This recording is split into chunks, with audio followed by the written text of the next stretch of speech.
can't wrap my head around these champagne socialist liberals that vote for policies that harm women like us. Basically making money from the same capitalist system that they claim to hate. These people will vote like a Zohran, or they'll vote for like a Bernie Sanders, whether it be like nationalizing grocery stores, while this girl goes off to the most expensive swamp market in the Hamptons doing her little hauls and showing her like $30 salad. When you go on your screen, you talk to your screen on TikTok to thousands and thousands of people, to me, you look stupid when you're advocating against being tough on crime and you're advocating to defund the police. That, to me, it just shows that they're not educated voters at all. But she's unboxing Dior, Prada, Chanel every other day. Is she donating that to the immigrants? And I'm like, if you really live by that, then stop buying these designer things. And I agree. Donate that to charity. It's giving AOC at the Met Gala. There is nothing more capitalist than fashion.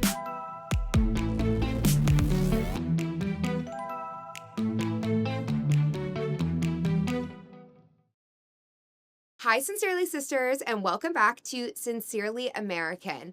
Okay, you guys, I have to be honest right now. I don't know why. I am so sick, and I know you're going to be like, Jamie, last episode you said that you were sick. We're going to be just straight up honest. Cam, we love her, but she's going on like a little trip, so we're filming a little closer together. We're doing a little bit more of a pre-film today, which is why my voice sounds like this. So please bear with me, and I hope you guys aren't too turned off by my crackly voice. It's our 1 year anniversary, me and my husband, so we're celebrating that. So we had to film a little bit closer together, but I know you guys will love it. So let's get into it. Let's get into it. Okay, I'm excited about this one. I feel like I say that every time. This one I've been like waiting to talk about. Okay, let's roll the clip, Brianna. Good morning. Look who just woke up from her nap. Oh, today we're gonna go shopping. Go to the supermarket. Oh my God, look at her little outfit today. So for our listening audience, it says POV, an influencer who doesn't show their baby but vlogs them anyways.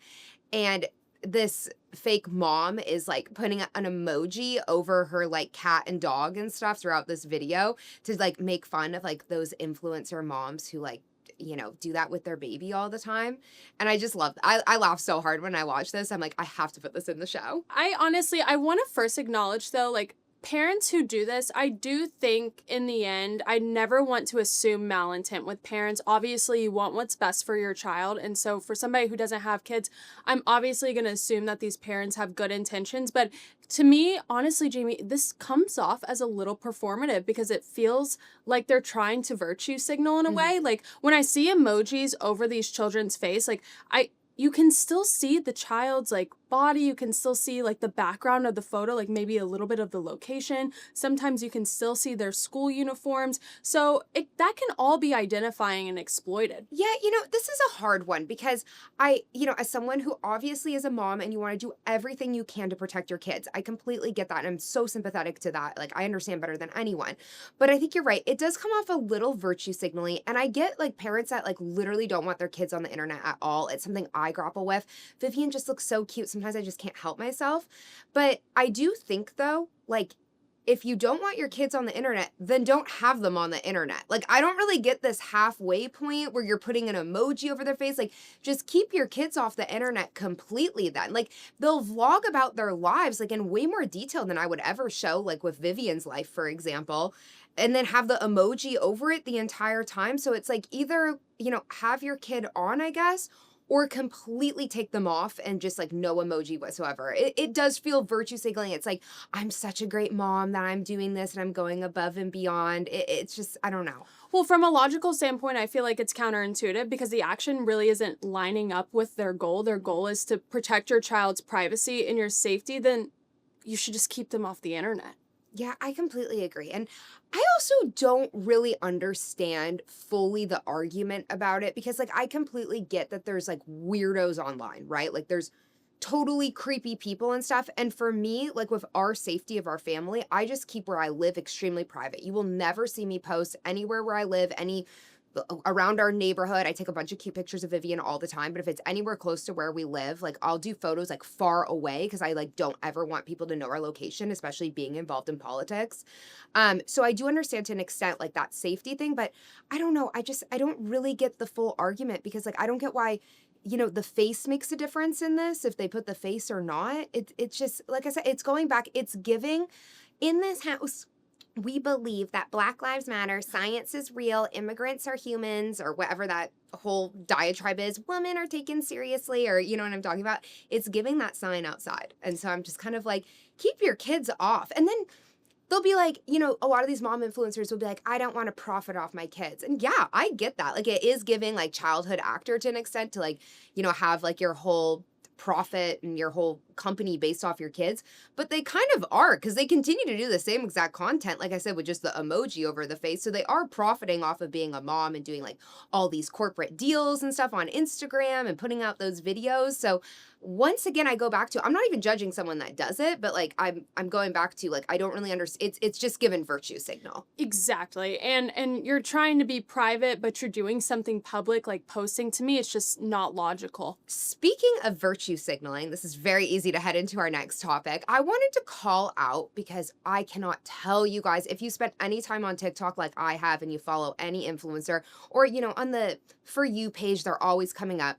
There's a bunch of these like, honestly, like, let's just be for real, white girls in their 20s that are either making all these influencer deals or kind of living off of daddy's money. No judgment there. Like we've all been there, but, and they're just preaching these far left progressive values. And this video in particular made me laugh because someone kind of called them out for this. So this is Hannah Chody, and I see her all the time. She's preaching far left values all the time.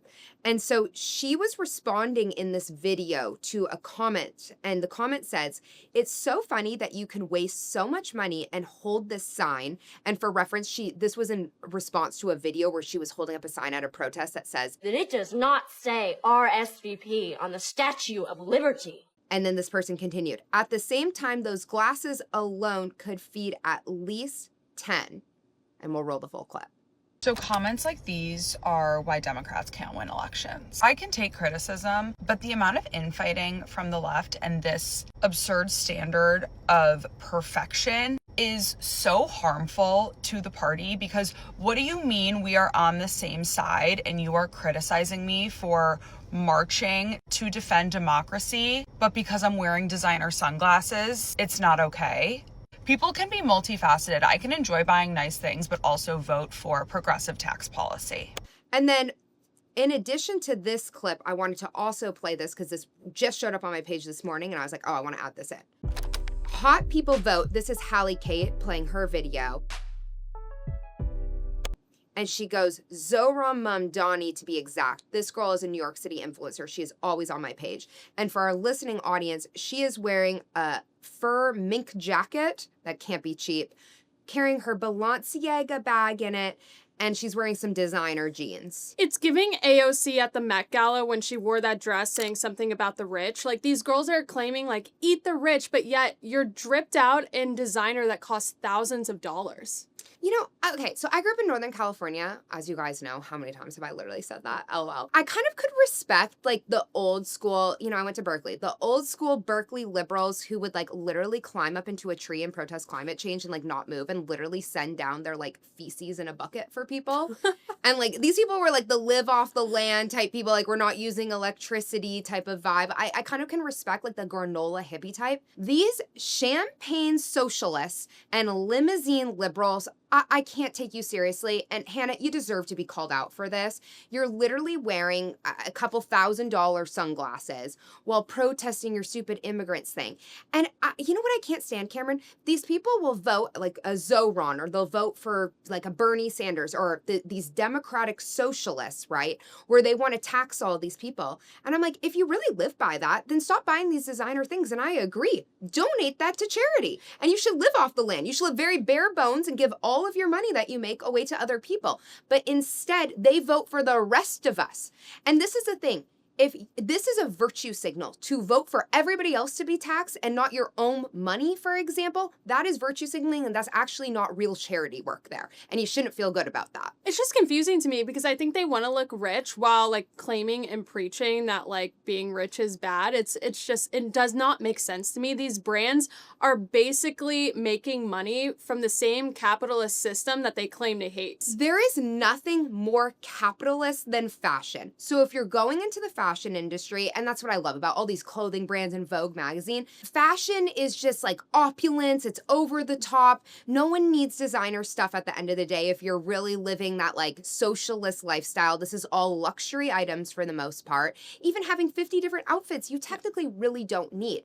Us as capitalists, we love fashion, and we can fully admit we love buying our stuff. We love contributing to the economy. We love that we have the freedom to be able to express ourselves. That's what's amazing about a free market system and capitalism. So we're not hypocrites because we love doing that. But these socialists are complete hypocrites. And I will say this as well. That Hallie Kate girl, she comes up on my feed all the time. She has fun videos. I'm not trying to like tear her down, but she's unboxing Dior, Prada, Chanel every other day. Is she donating that to the immigrants? No, she's enjoying the perks of the system that you say is unfair.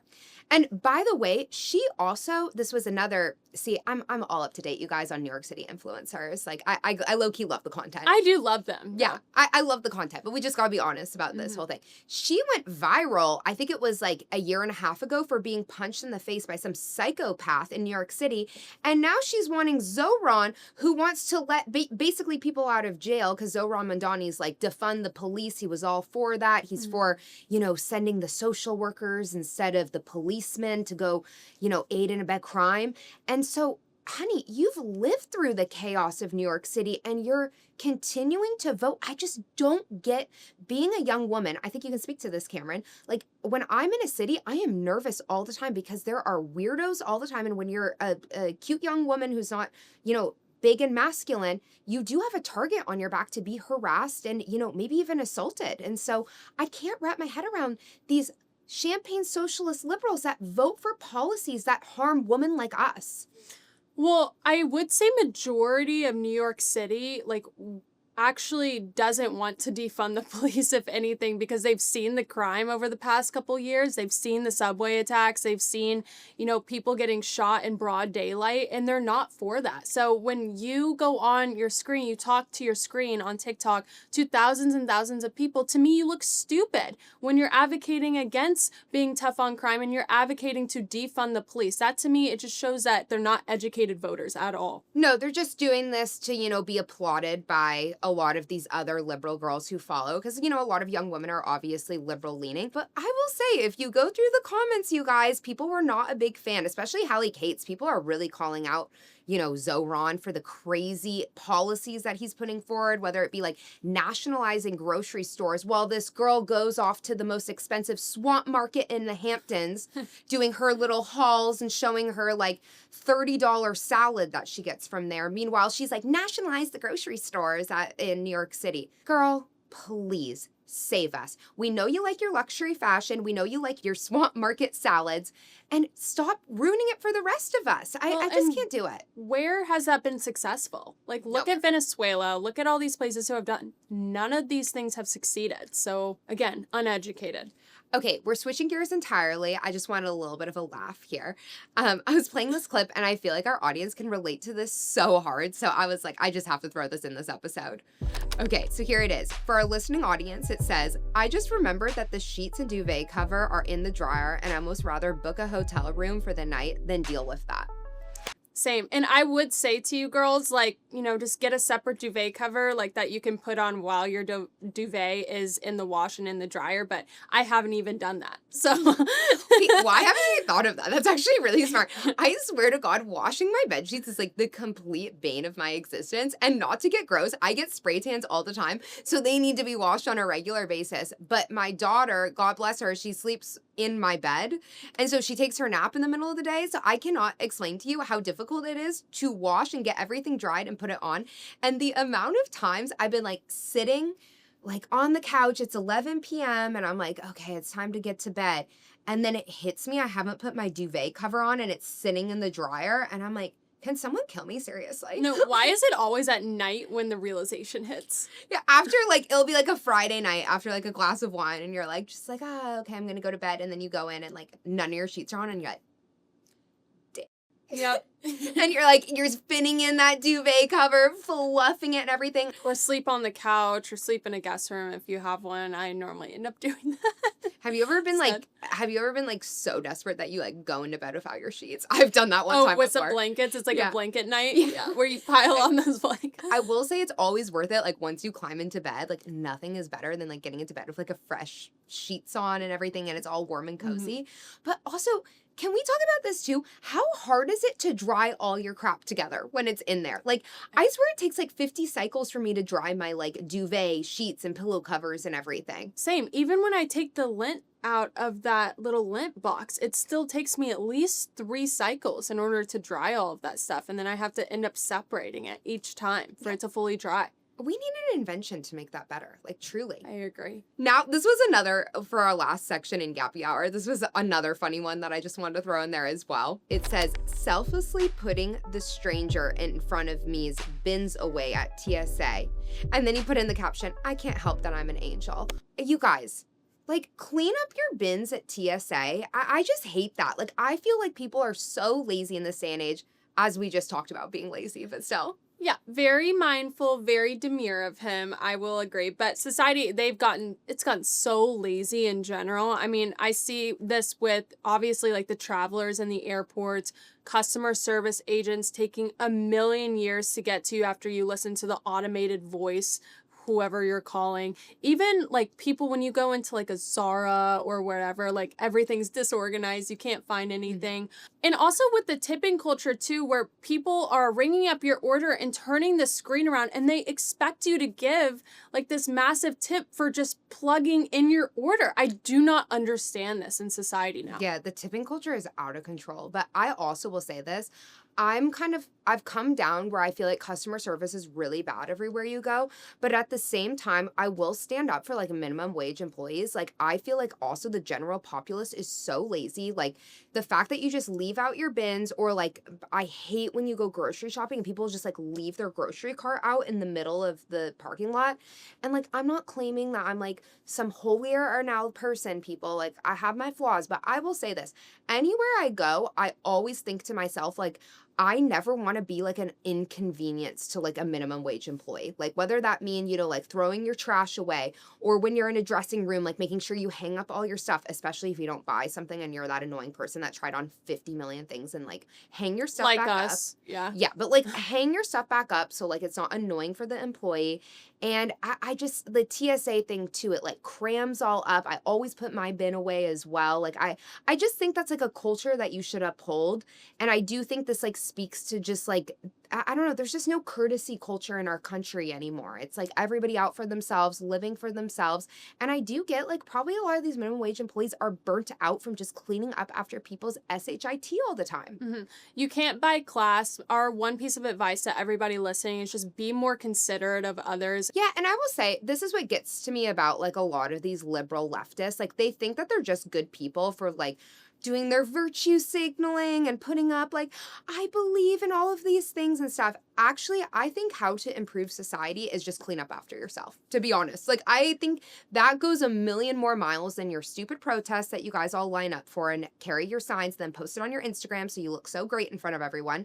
Instead, do the quiet things behind the scenes that actually make people's lives easier. And I cannot tell you, like, throw away your trash. I hate people that litter. There's like crap everywhere all over our cities nowadays. Like, just do the basic things that improve people's lives. So, and I just think that goes a million more miles. And, but that's the thing with these liberals. They like to have the camera on them and they like to virtue signal for the social credit. They don't like to do any of the behind the scenes work. All right, you guys, we're going to switch gears into our next segment. I have no words. This one I really don't have any words for. This is Shay Mitchell, and I hate to see this, you guys, because truly I want to support her. I loved Pretty Little Liars as a child, like not even as a child, as a teenager. I love that show so much, and I love her like suitcase brand and everything, so I want to be supportive of her. But this clip came up on Call Her Daddy, and this is actually from a while ago, but you know how like clips will be recycled on your TikTok? So I just saw this, and I'm like, oh, we have to throw this in here. So let's play that. For me, I like the term partner. He is my partner. He's my partner in a lot of things. He helps me so much with my business. Obviously, we're partners in raising our girls together. He's my partner in life that we're living right now, and I like it. How does he feel about the term partner? I don't know if he loves it. I don't know if he loves it. You know, sometimes he'll be on calls and he's like, "And my wife," and I'm like, "What?" You know, and I'm always like, and not because I'm like I want it, like I'm like,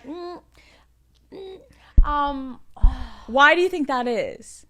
why I don't like the word wife. Yeah. I don't know. I just like, I'm not, and he's not my like, I don't know. Your partners. I love like, I think like girlfriend is cute, and like we met when I was 19, and I love that. Like we weren't girlfriend and boyfriend at that point, but I love that. Like I'm like his girlfriend. Yeah, to me, I don't know why she even got married in the first place. Like, if you're saying you don't like the label wife, quote unquote, then like, in still choosing marriage, you're wanting the benefits of tradition, like having a ceremony, saying vows to that person, you know, having that level of commitment without accepting the role and the title that comes with that. One, I think this is like incredibly disrespectful to her husband.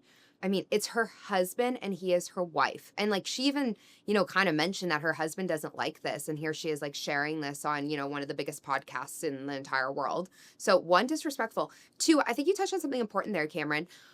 I think a lot of these like liberal and leftists, they don't want to be hypocritical because they want to stick to the super uber feminist progressive ideology. But at the same time, like you said, they do like to reap the benefits of tradition because that is where at the end of the day, our human spirit belongs. And people naturally go towards marriage. Even though this feminist ideology is crammed down our throats, they do want that relationship and that partnership with one another, but they're uncomfortable by those titles because they know that it is like marriage and being a wife and being a husband is conservative coded. So you can see that they're uncomfortable with this. And like I've even seen some rhetoric on TikTok too, where people are talking about that they feel uncomfortable wearing white at a wedding because white is supposed to be like you're a virgin and you're pure, right? And you know, even their father walking them down the aisle. And this even goes into the debate about taking your husband's last name, for example. So a lot of these women do struggle with these more traditional gender norms in their progressive society that they live in. And I think they go back and forth in their mind. And I'm like, girls, just embrace tradition and just know everything's beautiful and more amazing on our side. And I'm glad that I don't have to do like these mental gymnastics on a regular basis just to live a happy life. Well, and if you watch the actual clip itself too, like, you know, you have a bad take when Alex Cooper is even pressing you on it. Like, you can see in her face, she does disagree with that. But rejecting reality while she's trying to participate in it, it's just a very low IQ take in my opinion. And she's emasculating her husband, like you said, in front of millions, thousands and thousands of people who watch that podcast. I always say this, like, imagine if the roles were reversed, but let's imagine if the roles were reversed and her husband was going on a podcast being like, I don't really feel comfortable calling my wife a wife. I call her a partner. Or I kind of, even how she talked about like, a girlfriend's cute. I like that better. And he, like, if he like downgrades her to that role, like that is downgrading and it's disrespectful. Whenever I hear someone call like their significant other, their partner, it's low-key giving gay. Yeah, I won't lie. I think that you're a gay couple when you do that. For sure. Brianna, put up this meme where it's like, okay, for our listening audience, it's like this little chihuahua making a face and it shows like the LGBTQ flag and it's like when someone refers to their significant other as a partner, like it is kind of giving that. Yeah, I agree. I mean, when you get married, obviously I want to be somebody's wife as much as like that man wants to be your husband. You should be embracing that. And you guys, marriage is rooted in biblical values. It's rooted in, you know, religion, tradition, in Christianity and stuff. So to an extent, as much as I promote marriage, but if you don't believe in any of that, then why are you getting married? Agreed. What's the point? Mic drop. If you're going to be a liberal feminist, then actually live by what you're saying instead of pulling this halfway in, halfway out stuff. And Shay, just do better. Okay, you guys, we're transitioning into our next topic. Let's bring up our non-toxic advice. And as always, you guys write in the best questions. We love hearing from you. If you haven't written in a question or you want to write in another one, go to sincerelyamerican.com/ask a question. And you guys can put your name and where you live, but if you're scared to do that, you don't have to. You can always lie. So here we are today with Liberty from Utah. We love your name, Liberty. After hearing your take on you are single until married, I'm wondering what your thoughts are on hanging out with other men while in a relationship. I'm currently in a relationship, but I'm wondering what your take is on hanging out and getting to know other men. Would it be wrong for me to hang out while I'm in this relationship? Here's my thing. I just do not understand these modern day labels of boyfriend and girlfriend, because in the eyes of God, like, you have not said vows to that person. You guys aren't in a covenant together whatsoever. You do not owe him that commitment. I know a boyfriend would probably disagree when I say this, but you should be able to hang out with other men. Now, I do think that you should hang out in a more appropriate setting, but I wouldn't let that hold you back, because you're not in that level of a commitment with a boyfriend. I think if you're in a relationship with the love of your life, and obviously people typically don't just get married right away, right? There is that courting phase, that boyfriend girlfriend phase, and then the engagement phase. It sounds like you're in this boyfriend girlfriend phase. If this is the love of your life, then you wouldn't even be asking this question, if I'm being honest with you. I'm going to say that because I know this. Like, when I met Drake, like, I never thought about another guy again. And I think that, like, speaks to that, that's the love of your life. So I'm going to be honest with you, Liberty. The fact that you're even asking this question does make me think that this is not the guy for you. And that's okay, hun. That's why you're not married yet. So I think that this is a testament to, if you know this is the person for you, you're going to be only eyes on them, right? But I will say this. A lot of people think about guy friends in relationships and stuff. And I think a guy friend is okay. And it's okay to, like, be talking to people at work or whatever and keeping your options open until, like we always say, you have that ring on your finger. And the second that ring is on your finger, the door is closed. There's no talking to other guys and filling out different situations.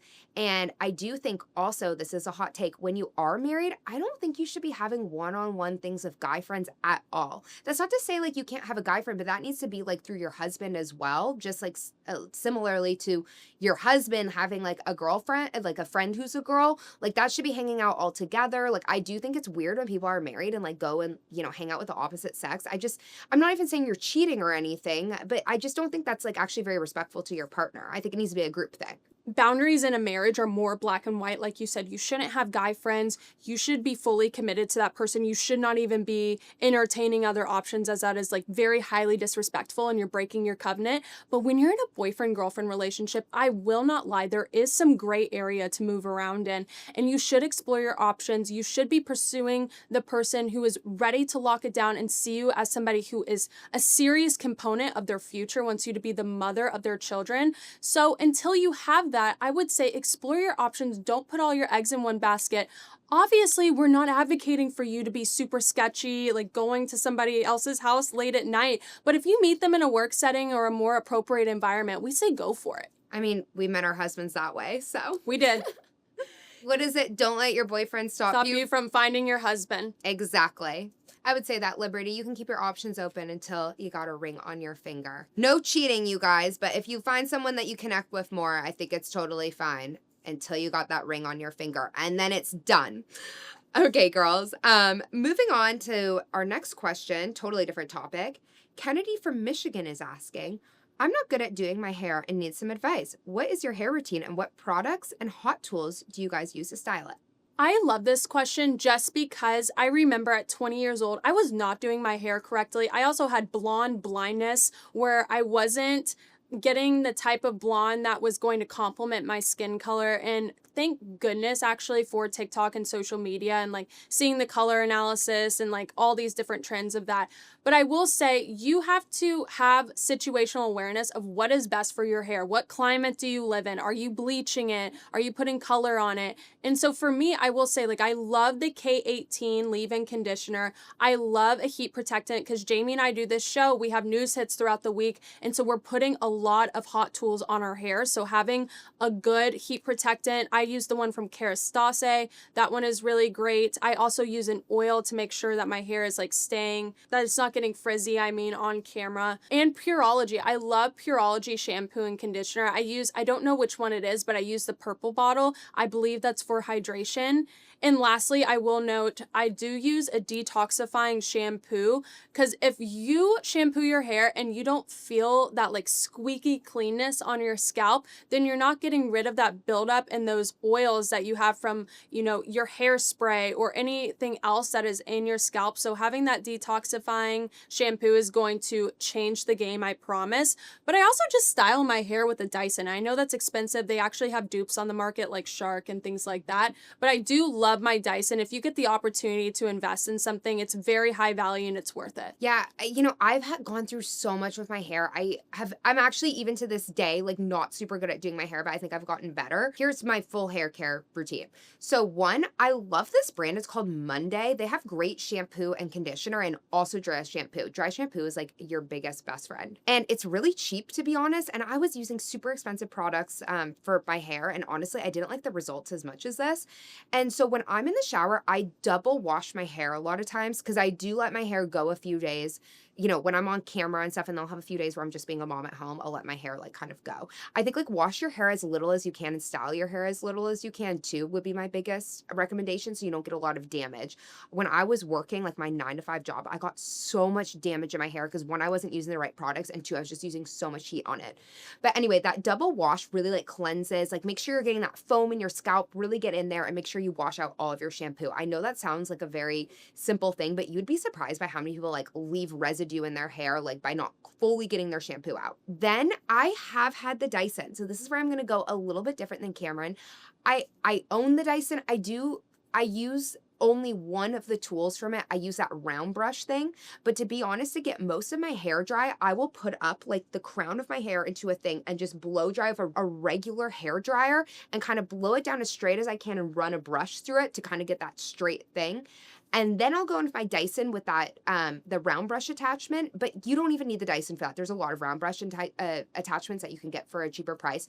And I'll go in and kind of go upwards with it to get, one, that frizz out, but two, that volume at the crown of my head, then let it all fall down. And then what I do, I go section by section with the bio-ionic curling iron, and I do it in the 1.25 inch, you guys. That curling iron is amazing. And I go through my whole hair, and then I usually separately like roll my bangs, like my kind of like bangs parts here. I roll it in a hair roller and I keep it up, and then I take that out. And so it kind of has like a swoop effect.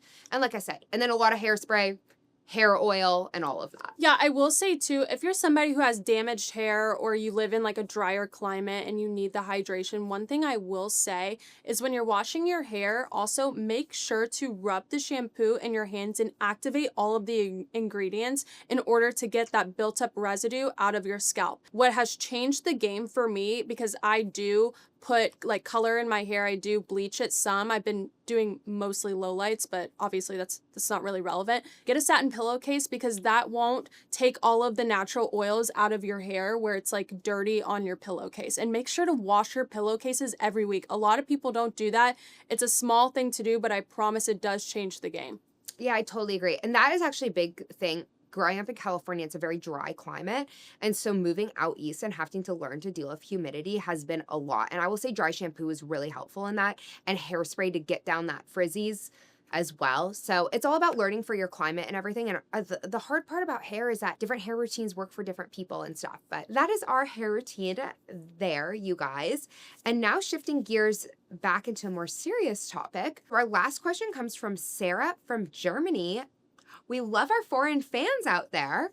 And here she asked about faith. So she said, I'd love to hear your thoughts on faith journeys, what yours looks like, and if you have any advice for someone to reaffirm their relationship with Christ. I was raised Roman Catholic, but over time drifted away from the church and honestly fell out of love with it.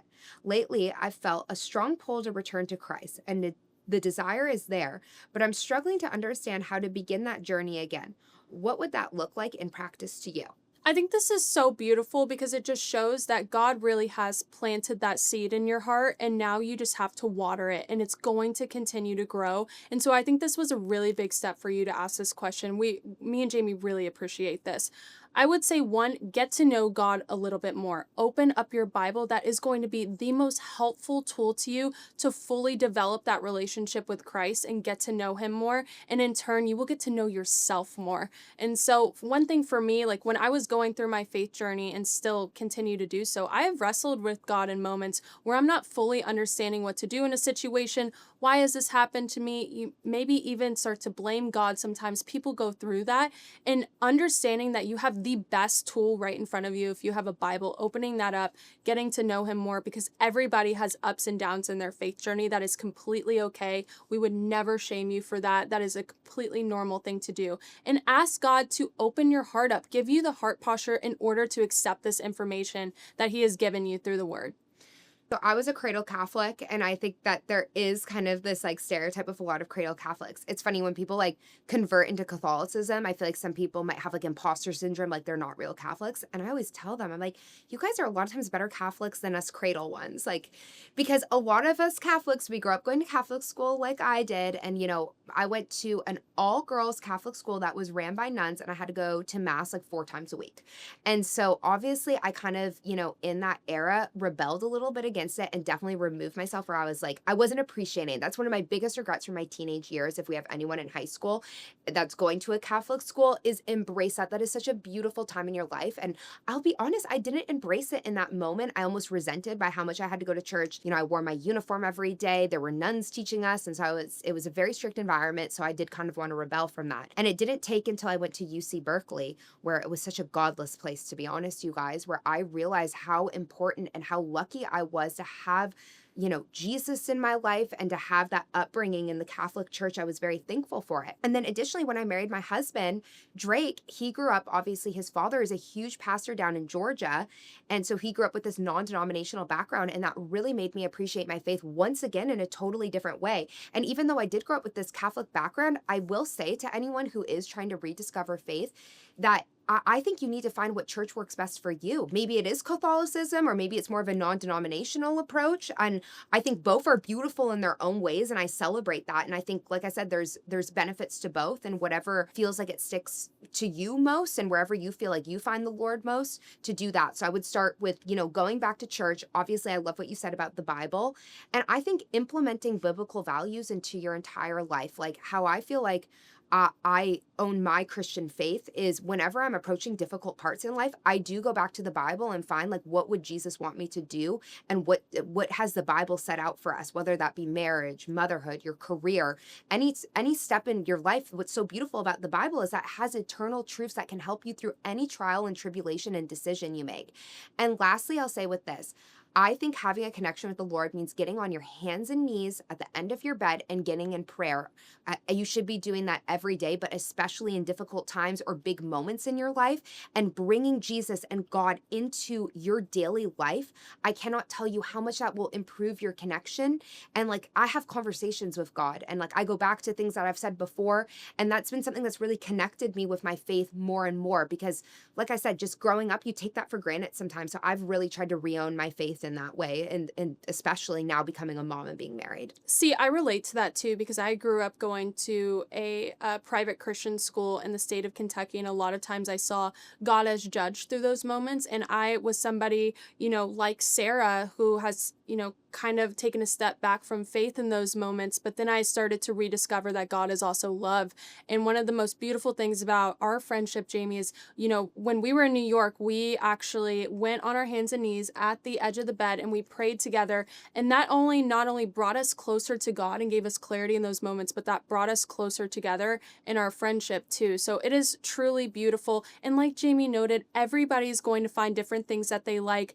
I grew up Christian non-denominational, but I've also go to mass because I appreciate the tradition. My family is Catholic. And so you have to find out what works best for you at the end of the day. There's so many beautiful ways to practice. And the most important thing is to have Jesus in your heart and to be reading your Bible and to have that connection with him, I think will improve your life in dramatic ways. I just love this. And I love that we were in prayer together. That's been a really important part of Cameron and I's friendship, I think, and connection over that. All right, you guys. So usually we do hot or not for this section, but especially because we're filming a little bit closer together, we wanted to kind of keep things fresh. And I think it's always fun to like throw in something different. So instead of hot or not today, we're doing a quiz on how well we know each other. Ooh. So, okay, how this is going to go, Cameron, I'm going to throw out some topics and some questions, I guess, and we're going to answer for each other and say if we're right. Okay. Ready? Let's go. Okay, first question that we're answering for each other, to be clear. Where were you born and what day? Okay, you were born in San Francisco, and you were born January 16th, 1998. Correct. Okay, Cameron, you were born in Canton, Ohio on July 2nd, almost a July 4th, baby, 2000. Yeah. Oh my gosh. She's a Yep. 2000s girl. I hate that I'm 1998 because I'm like, at the end, I feel like when I'm 50 years old, I'll be like, I was born in the 20th century. No, I always joke. I'm saying this that is- at 50. Like, what? Well, this is such a dark joke, but I always tell my husband, I'm like, if I get something like dementia where I just don't remember things, it's 2000s, it's very easy to remember because I'm like, what year is it? Okay, that's how old I am. Yeah, good point. I guess, though, for the first half, though, of the year, you're not the same age. Oh, that's true. Well, it's okay. You're almost there. Okay, favorite food. I feel like we have so many favorite foods. I know. I feel like your favorite food though is Mexican because you got that authentic like Mexican cuisine. Being in like California, they have like some of the best Mexican food. I love some Mexican food, you guys. And I like cooking Mexican food, too. Yeah. Correct.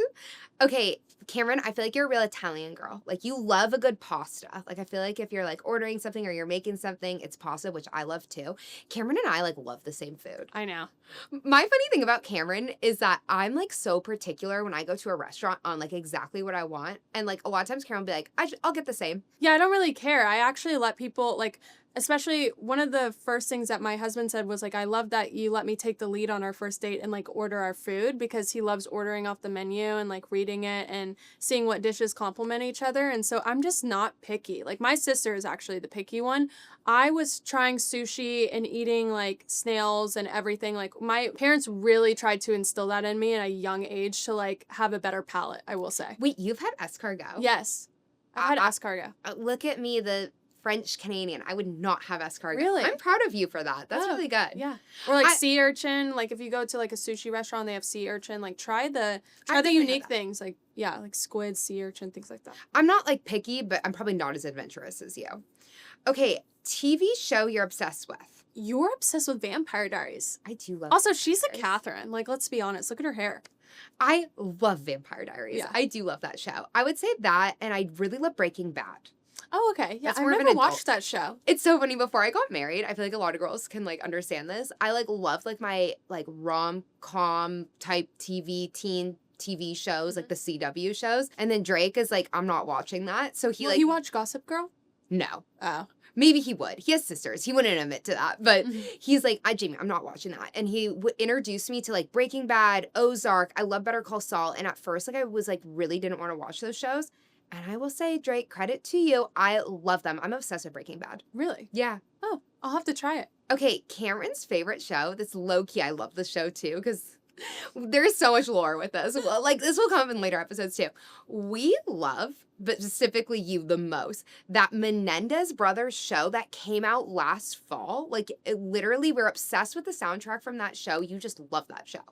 I love the show. I love the soundtrack. I wish I was living during that period too. And not to like dox myself, I will say close proximity, part-time, I live close to that house that happened in. Cameron and I, when we were in LA, we did a tour, like went and drove by the house just to like see what it looked like. Like other people go into like the Hollywood sign or the Walk of Fame with the stars or, you know, like Santa Monica Pier. We were like, let's go to the Menendez brothers' house. That is Jamie and Kim Core. Yeah. Money. Money talks. Money talks. Blame it on the rain that was falling.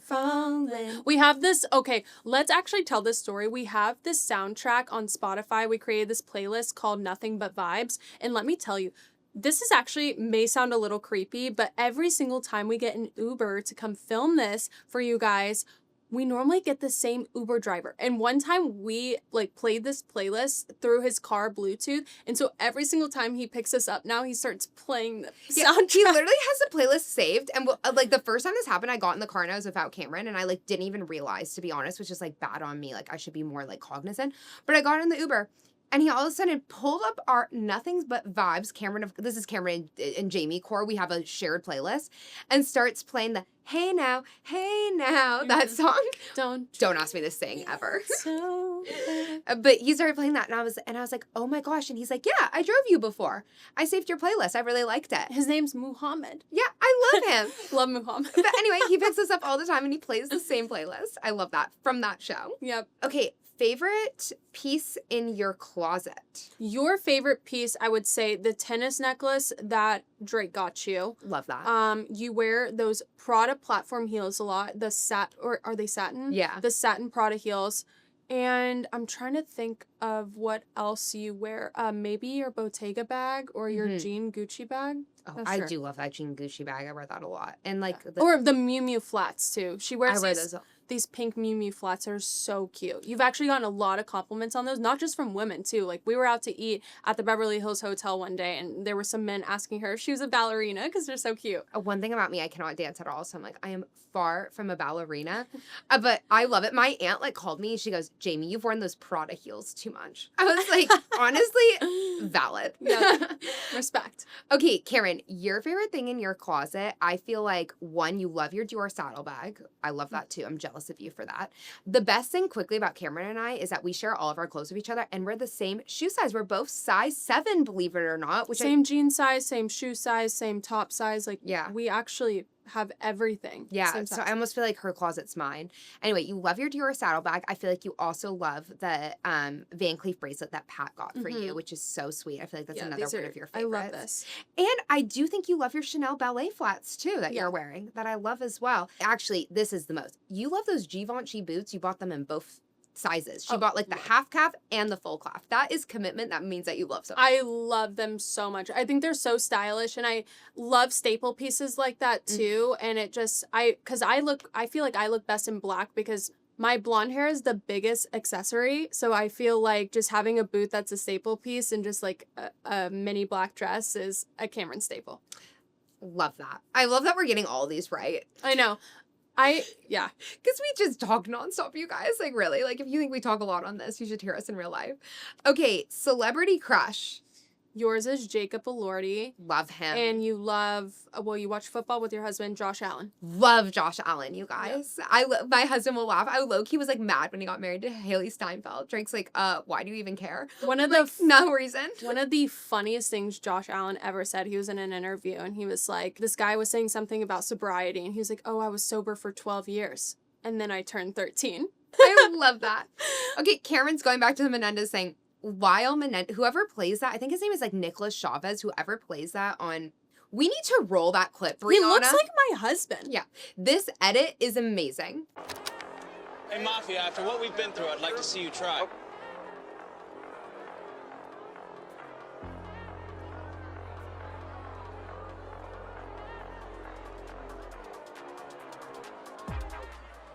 Blonde hair. Cameron and I think, sent that edit to each other like 50 times low-key last year. It still comes up sometimes. But That is my Roman Empire, that edit. that edit is your Roman Empire. Okay, favorite fast food. Yours is In-N-Out. Chick-fil-A. Yes. Southern girl. Mm-hmm. Yeah. Yeah. We're embracing our heritage with that. Yeah. Oh, this is a good one. Okay. Something you would change about yourself. What do you think I want to change about me? I feel like you wish you were cleaner and more organized. You guys, I'm a messy girl. Like, you remember when Alex Earl, like, showed her apartment? I low-key, like... You're like, finally, I have some representation. Represent messy girls. Like, honestly, I am low-key a messy girl. Yeah. I hate to admit that about myself. I would change that. I wish I was just... Cameron's, like, so clean. Like, Cameron will just, like, come over to my apartment and help me clean. Like, I love Yeah. it. I do clean, you guys, because I have a daughter and I'm, like, married. So I clean. I am that, but, like, that does not come naturally to me. I'm naturally messy. I feel like yours... See, this is why we, like, work so well. We're opposite, because you're so clean. I feel like yours is, like, you wish you had a bigger social battery. Yeah. Like, Cameron, like, loves to, like, hang out with, like, her people, but, like, you're not, like, a small talker. No. I want the deep, substantive, philosophical conversations with you. But I get burnt out very, very quickly in large settings. Like, if I'm in a one-on-one setting, I'm fine. And I actually don't... There are certain people I don't need social batteries for, like Jamie. But if I'm in a bigger crowd and I do have to participate in that small talk, I do get burnt out. I will say that. Okay, randomest lore. Jamie lived in France. I would say that's your most random lore. She lived in France. She was a D1 lacrosse player too. Those are both like random eras in my life. Yeah. I loved my Paris era. I studied abroad there, and like for reference, like I'm French Canadian, and like I grew up taking French my entire life. I have a horrific California accent, so everybody immediately knew when I started trying to speak French there that I was not from there. And then also I am so that Emily in Paris girl. Like I came out with my beret, like thinking like I was like I'm in my homeland, and like I was rejected across the board. You guys, like everyone's like this girl from America, but it's okay. Your randomest lore. Do not kill me. Why? You're gonna kill me. Say it. We can make I feel like you're like dating roster. I am not gonna say who, but Cameron once dated like a really popular country music artist that you guys would all know, and I'm just gonna stop there. Okay. And Oh, then gosh. also I feel like another random lore about you that I like loved was like right before you got married, like The Bachelor, you know, like the Bachelor franchise tried to get Cameron so hardcore onto their show. Yeah. They were like triple texting me and they were like, are you still open to having an interview and everything? That would have been good. That would low-key. have been good. You would have gotten the villain edit though. I really would have. I 100% agree with that. Because I'm kind of like that Maria girl in a sense where I'm just not for everyone. And that's okay. Yeah. That's I love that okay. about you though. Okay, last one. Biggest pet peeve. What is so mine? hard. You have a couple. I would say one, I do have a lot of pet peeves. like being mindful, tending to your love language, I would say, and like situationally aware in that regard. Two, like little pet peeves, like cracking your knuckles. I feel like that like annoys you, hate or that. your neck, or like when men like when they're getting ready in the morning, they'll like hawk a loogie. Sorry, my husband does this. I love you, Pat, but you do this too. Yeah, why do Like men do while that? they're brushing their teeth. Why do they do that? It literally is the most disgusting sound ever. Like, I literally hate that. And I hate when anyone, like, cracks their bones or their neck. I'm like, that is just not needed. Like, I don't know why people do that. And by the way, I think there's, like, scientific evidence that that is not good for you. Yeah, it's not. It actually does like cause inflammation or something. Okay, your biggest pet peeve is, and I love this about you, actually, Cameron. You are a loyal girl till you die, and you hate, like, a person who's, like, friends to everyone. Like, you don't, that's not a friendship you want. You want a girl that's, like, ride or die for you. You rather have 4 quarters than 100 pennies. So you hate, like, that's your biggest pet peeve. Like, someone who's trying to please everyone, and it's someone who's, like, always Switzerland. Mm-hmm. Which, by the way, I agree with you. on Yeah, that a one. friend to all is a friend to none. Yeah, and I Remember agree that. with you. Well, you guys just got to know us a little bit better there. That's why I thought it was fun. We'll go Yeah. back to Hot or Not next time, but I thought it was a fun game.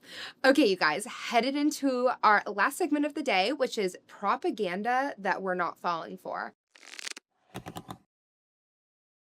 I think my propaganda that I'm not falling for is when somebody clutches their pearls. Like they get, like these are things that some adults should be able to handle. I hate the self-righteous act of like they can't take, I want honest and real conversation. And if I slip out a curse word or say something a little taboo, maybe it's in a personal setting. I would never do this like out in public. I want that honest and real conversation with you to get to know you better, have that connection. And if you're clutching your pearls, this is a huge thing in the South. I'm like, okay, I can't relate to you. I can't be honest and deep with you at all. I would agree with that. Like, someone who, I'm not a big cusser, as you can see, but like someone who can't, like, is like, like if you say, oh my God, It's like signaling moral superiority. yeah, I'm like, okay, get with the Like times. the holier than thou complex. And I know we talk a lot about like Alex Cooper and how she's so vulgar and disgusting on her show. So like, yes, like I'm not saying to do that, but I also can't stand like Puritan type people. Like sometimes you just want to talk SHIT with people and we don't want to get like a reaction. Like, spare me the dramatics, please. Please. Okay, mine that I'm not falling for is pajamas on planes. Clock it. Let me paint a distinction here. If you have a really cute Aviator Nation set, that is different than pajamas. I'm talking about the grown men who get onto planes without their hair brushed and they're literally wearing like Lilo and Stitch pajamas. Like, I'm like, how has society fallen like this? Like, it's just so gross. Like, if you're going out in public, women, wear a little bit of makeup, put yourself together nice, even wear some yoga pants and a cute set or something. Just anything other than pajama pants. And men, brush your hair, look put together. I love that my husband personally like travels always wearing a suit on his plane because he travels a lot for work and stuff. I think that's just a much better look. I'm so sick of like just our standards are in the toilet. I was traveling like a week ago and I was just looking around and I'm like, I feel like this speaks a lot to our country at the moment that everyone's in sweatpants, not like a cute sweat set. Like I'm talking like sweatpants, shirt, no makeup on, like their acne's out. Like I'm just like, let's do better, people. Like flying used to be a luxury where they used to serve like these amazing things and like it was like I said, a luxury experience, and now it's a bunch of people crammed into a plane wearing pajamas, stinking and opening up their gross ass food that smells horrific for the rest of the plane. It's really just not a lovely experience. So I'm not falling that for that propaganda. I'm gonna get ready and look nice for a plane. Well, and there's a way to be comfy and also be stylish too. And I think people have forgotten that as well. You don't need to be in your Cookie Monster, pajamas or your skim set. What you get, like, easily put yourself together in something reasonably comfy as well. I completely agree. It's not, we're not asking you to like jump through hoops here. Just 5 minutes even just to improve your appearance before you go out in public and represent our country better, people. Mm-hmm. Okay, what are you falling for, Cam? Propaganda that I am falling for is making your bed. I had a coach instill this in me as a young girl. It has changed the game for me. I always felt like I've been more productive. And I want to read you girls a statistic too, because he said this to me at practice. It was a researcher, Randall Bell. He said people who make their bed each morning are 206% more likely to become millionaires because it's showing that you have self-discipline, that you're organized, you're on top of things, and it's making you more productive. You're starting your day off strong. So ladies, make your bed. And even like being a stay-at-home mom, sometimes you are in sweatpants, I will say, and like you're just being a mom, and doing those little things and cleaning up makes you feel a lot more productive throughout the day. So I'm in full agreement with that. Okay, the propaganda that I am falling for is quality over quantity. And look, I am very proud to be an American. I'm like one of the most proud Americans in the world. But I will say, I think Americans kind of get this wrong. I feel like Americans a lot of times are quantity over quality. What I mean by that is like, Cameron and I were talking about like our designer stuff. Neither of us are millionaires here, but I rather invest in one piece that I love than buy like 50 like Shein outfits that are just like bad quality and cheap and like you wear one time.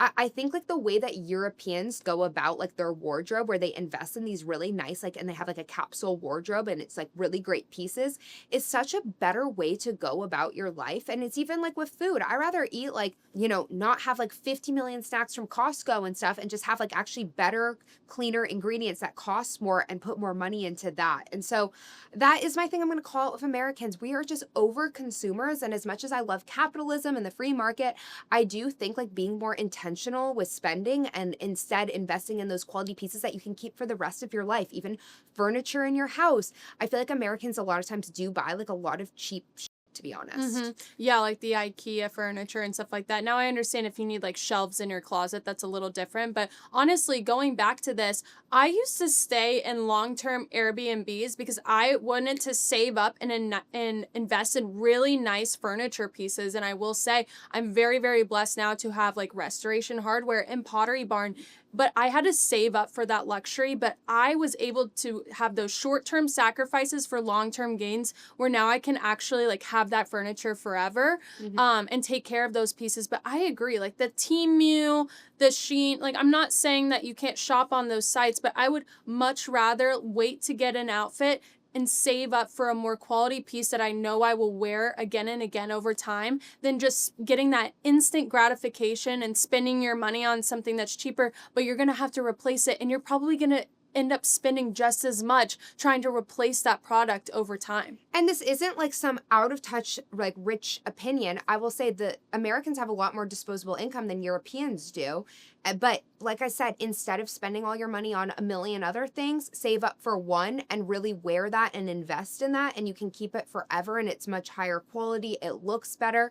And that's not to say like there's definitely some things that I do a dupe with. Like For example, I have my nice Manolo shoes on that are expensive, but I'm wearing like a mango sweater that I don't think is very expensive, like maybe like $40. High quality though. Mango has high quality. Yeah, but mango does have high quality. So I think mixing and matching as well. But in general, I think like the overconsumption is like bad for society. And I think, you know, investing in quality pieces will last you a lifetime and is so worth it. And that applies for everything. I want to live my life with good friends, wearing a good outfit with good wine. These are things that I cherish, and saving up for that, making sure that you're investing your time in the right people, sitting at the right tables with the cutest outfit that you can possibly have. It's worth the wait, in my opinion. Cameron, we should put that on your grave. I want to spend my life with good clothes, good people, good clothes, and good wine. Yeah. Honestly, let's wrap it up there. I love that quote.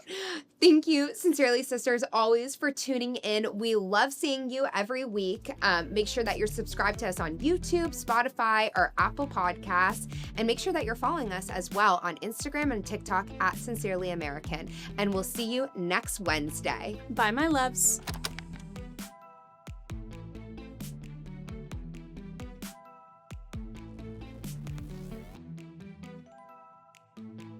We'll see you every Wednesday.